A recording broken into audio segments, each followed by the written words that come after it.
संसारावर असलेली आसक्ती सोडून केलेली भक्ती त्या भगवान परमात्म्याला आवडते असं जगद्गुरु तुकाराम महाराज म्हणतात।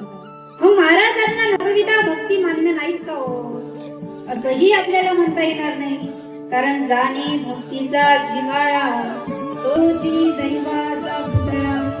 जो भक्तीचा जिव्हाळा जातो ना तोच खरा भक्त आहे। पण संसारावर असलेली आसक्ती सोडून केलेली भक्ती हे देवाकरिता केलेली भक्ती आहे, आणि आसक्ती विरहित केलेली भक्ती ही संसाराकरिता केलेली भक्ती आहे।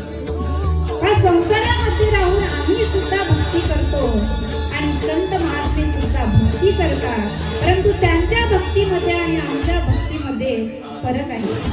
पण देवाजवळ देवाकरिता जाणं आणि देवाजवळ संसाराकरिता जाणं या दोन्ही बरोबर ना?